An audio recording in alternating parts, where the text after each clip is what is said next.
one, we're going to discuss about the corticosteroids. The first discussion is the drug classification.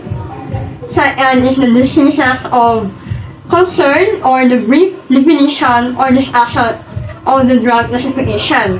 The third is the drug class or the two drug class, the action, the uses, the nursing process, and also the broad name of the drug classification.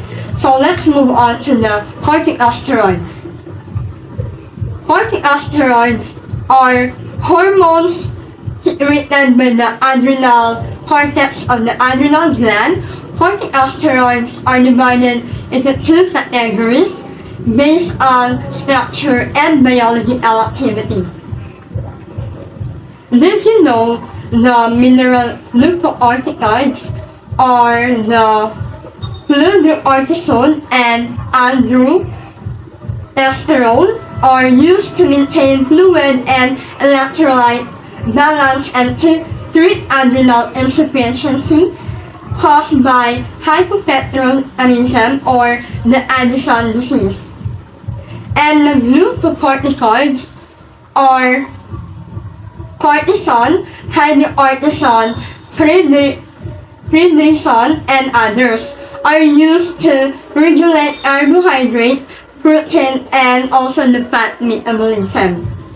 The glucocorticoids of anti-inflammatory and anti-allergic activity and are prescribed for the relief of symptoms of rheumatoid arthritis, adrenal insufficiency, severe psoriasis, urticaria, chronic eczema, and others.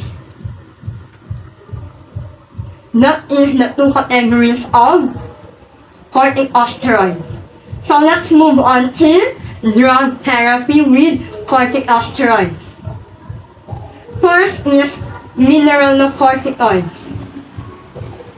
The action of mineralocorticoids is fludrocortisone is an adrenal corticosteroid with potent mineralocorticoid and glucocorticoid effect. It is affect fluid and electrolyte balance by acting on the visceral tubules, Cushing syndrome, and water retention and potassium and hydrogen excretion.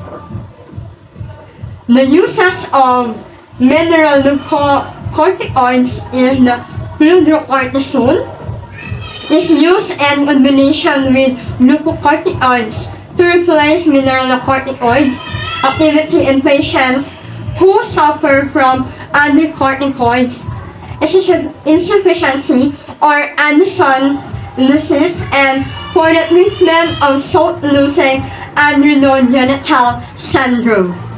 For the nursing process, the first thing that we're going to do is to check the electrolyte reports for electrolyte imbalance. Second is keep accurate records of intake and output, daily weights, and vital signs. Next is question the patients about any signs and symptoms that would indicate the presence of infection like fever, nausea, or vomiting. Corticosteroid therapy often masks these symptoms of infection. Next is perform a baseline assessment of the patient's degree of alertness, orientation to name, place, and time, and rationality of responses. And last is ask the patient about previous treatment of an ulcer, heartburn, or stomach pain. Testing of stools of occult blood should be done periodically. Availability per RM 0.1 mg tablets. Dosage and administration for adult per RM 0.1 mg daily. Dosage may be adjusted as needed. Cortisone or hydrocortisone is usually administered to provide additional glucocorticoids effect. Evaluation because fludrocortisone is a natural hormone. Side effects are an extension of excessive use of fluorocortisone. fludrocortisone. Most side effects are associated with sodium accumulation and potassium depletion.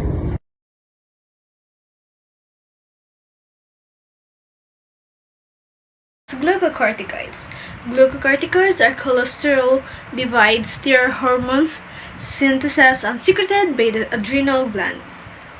And they are anti-inflammatory in all tissues and control metabolism in muscle, fat, liver, and bone. Glucocorticoids also affect vascular tone, and in the brain influence mood, behavior, and sleep cycles, wakefulness cycles.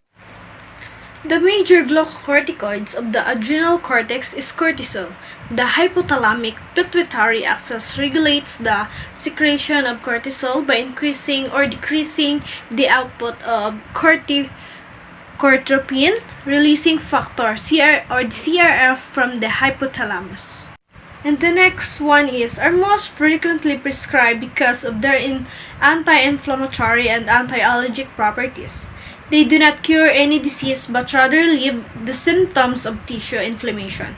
When used for the control of rheumatoid arthritis, relief of symptoms is noted within a few days.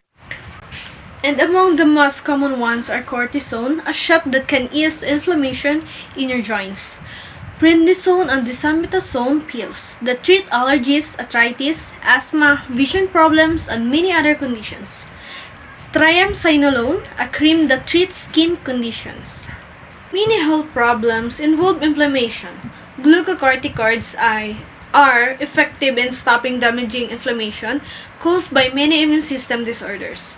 These drugs also have many other uses, however, they also come with side effects. This can be severe, especially if you use these drugs too long. Nursing process. Assessment. Assessing is the systematic and continuous collection, organization, validation, and documentation of data. Next is planning. The planning stage is where goals and outcomes are formulated that directly impact patient care based on EDP guidelines. Next is the implementation. The implementation phase of the nursing process is when the nurse puts the treatment plan into effect.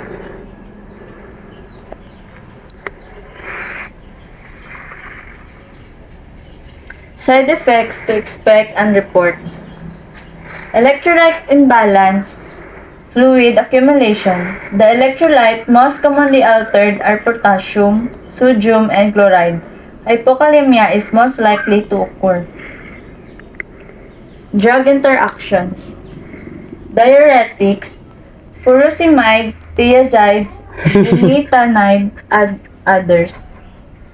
Corticosteroids may enhance the loss of potassium.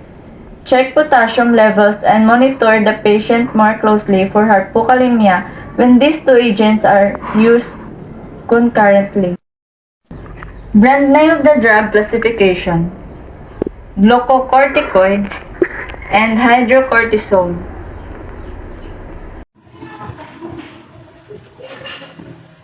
According to Howard Berman, steroids and seem necessary to compete at the highest levels, and the quick rewards can outweigh the long-term consequences to the user's health.